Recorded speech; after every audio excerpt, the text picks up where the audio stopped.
महाराज जी, मैं कॉलेज के second year में हूँ, पर ऑनलाइन होने के कारण घर से ही क्लासेस कर रही हूँ। अब धीरे धीरे कॉलेजेस खुल रहे हैं और अब मुझे अपना घर छोड़ के एक नए शहर में जाना होगा, मम्मी पापा से दूर, घर के प्रोटेक्शन से दूर। तो एक डर सा है मन में कि छोटे शहर से सीधा मुंबई जैसे शहर में एडजस्ट करना और अपने वैल्यूज़ को हमेशा ऊपर रखना, ये मैं कैसे कर पाऊँगी। लता मम्मा के मन में भी ये बात आती रहती है और वो अक्सर मुझसे इस बारे में बात करती हैं। ऐसा देखा है कि लोग बाहर जाके इन्फ्लुएंस में आके गलत रास्ते पे भी चले जाते हैं, तो मैं अपने आप को इन सब चीज़ों से कैसे बचा के रखूँ। बहुत अच्छा सवाल किया है। ये सवाल तुम्हारा ही नहीं, तुम्हारे जैसे सभी युवक युवतियों का। परसों भी ये सवाल लक्ष्य ने उठाया था। मैं एक ही बात कहता हूँ, दुनिया में कहीं भी जाना हो जाओ, पर अपनी लक्ष्मण रेखा का ख्याल रखो। एक संकल्प मन में लेकर जाओ कि मुझे अपनी बाउंड्री को कभी भी क्रॉस नहीं करना है एट एनी कॉस्ट, चाहे जो हो। मुझे अपनी सीमा के भीतर ही रहना है, उसे किसी भी तरीके से खंडित नहीं होने देना। लोग दोस्त हों और लोग हों, वातावरण का प्रभाव होगा निश्चित, जिनके साथ रहेंगे उनका इन्फ्लुएंस भी होगा, लेकिन हमें अपने परिवार के संस्कार और परिवार के प्रभाव को कभी कम नहीं होने देना। मैं एक बात बताता हूँ। एक लड़की जो एक महानगर में पढ़ने के लिए गई, वो छोटे से गांव में रहती थी, उसके पिताजी नहीं थे। लड़की की भावना प्रबल थी, प्रतिभावान थी। मेरे पास आई, उसके चाचा साथ में थे। मैंने उसे संकल्पित कराया और उन्होंने एक, अब स्थान का भी नाम बता देता हूँ, या रहने दो, नाम बचा लो, किसी जगह को बदनाम करने से ठीक नहीं। एक जगह वो चले गए, पढ़ रही थी, लेकिन अब नाम बताना पड़ेगा, वो कोलकाता की बात है। कोलकाता में वो पढ़ रही थी शिक्षायतन में। सन 2013 में जब हमारा कोलकाता में चातुर्मास हुआ, वो लड़की एक दिन बदहवास सी स्थिति में मेरे पास आई। मैंने उसको देखा तो एकदम एबनॉर्मल। मैंने क्या बात हो गई? बोले महाराज जी, मैंने आपका और चाचा का विश्वास तोड़ दिया। अरे क्या बोल रही हो? बोले महाराज जी, मेरे मन में घोर आत्मग्लानि है।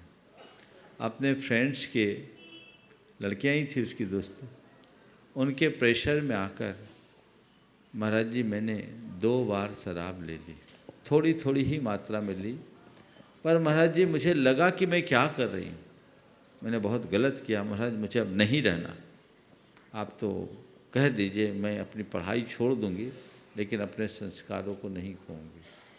मैंने समझाया, उसको मोटिवेट किया और कहा चलो तुमने गलती की, और उसका तुरंत एहसास हो गया। बोले महाराज जी मैंने कर तो लिया, लेकिन रात भर सोई नहीं, आज मैं कॉलेज भी नहीं गई, सीधे आपके पास आई। वो बच गई। तो कहने का तात्पर्य केवल यह है, प्रसंग में केवल इसलिए सुना रहा हूँ, ऐसे सरकमस्टांसेस किसी के साथ भी आ सकते हैं। अब उसमें 2 तरह की प्रतिक्रियाएं लोग करते हैं, और ऐसा तो चलता है, एक ये और एक नहीं, ये गलत है।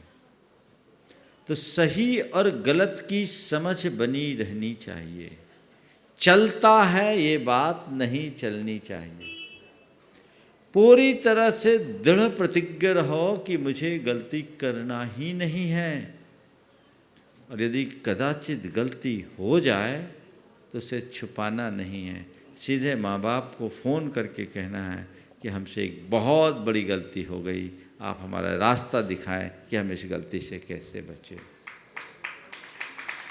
एक बात सभी को ध्यान में रखना चाहिए, हमारे सबसे बड़े शुभचिंतक या वेल विशर अगर होंगे तो गुरु या माँ बाप, समझ गए? वो जो भी बोलेंगे हमारे भले के लिए बोलेंगे, उनसे हम कुछ ना छिपाएं। दोस्त तो मतलब के यार होते हैं, जब तक हमारे अच्छे दिन होते हैं हमारे साथ खड़े होते हैं, दिन फिरते वो हमसे दूर हो जाते हैं। और लोग अक्सर ये करते हैं कि अपने दोस्तों से बातें शेयर कर लेते हैं, माँ बाप से छिपाते। सबसे ज़्यादा अगर छिपाव होता है आज के यंगस्टर का तो माँ बाप से ज़्यादा खुलापन होना चाहिए। और इसमें जवाबदार कुछ अर्थों में माँ बाप भी हैं, क्योंकि वो बच्चों को शंका की दृष्टि से देखते हैं और यदि कुछ गलती कर दे तो उनको सीख देने की जगह सज़ा देते हैं। वो भूल जाते हैं कि हम बच्चे के पिता हैं, पुलिस नहीं। तो उनसे मैं कहता हूँ, पिता बनो, पुलिस मत बनो। और थोड़ा सा उनके लिए ऐसा वातावरण दो कि वो अपने दिल की बात बेझिझक कह सके। यदि ऐसा होता है तो बहुत अच्छे परिणाम आएंगे और हमें इन बातों पर बहुत ध्यान देना चाहिए। उच्च शिक्षा आज की अनिवार्यता है, हम उच्च शिक्षा से किसी को रोक नहीं सकते, तो उच्च शिक्षा में जाएं, संकल्पों में बांधें तो बचाव हो सकता है। मेरे संपर्क में बहुत लोग, कई लोग आते हैं, महाराज जी आपसे हमने संकल्प लिया था, मैं 7 नियम देता हूँ, महाराज मेरी पढ़ाई पूरी हो गई, आज मैं जॉब कर रहा हूँ, आपके द्वारा दिए संकल्प ने मुझे बचा दिया। कई लोगों ने बोला, लड़के भी हैं उसमें, लड़कियाँ भी हैं। तो अपने संकल्प तुम भी ले चुकी हो, उसको ध्यान रखना। नमस्ते।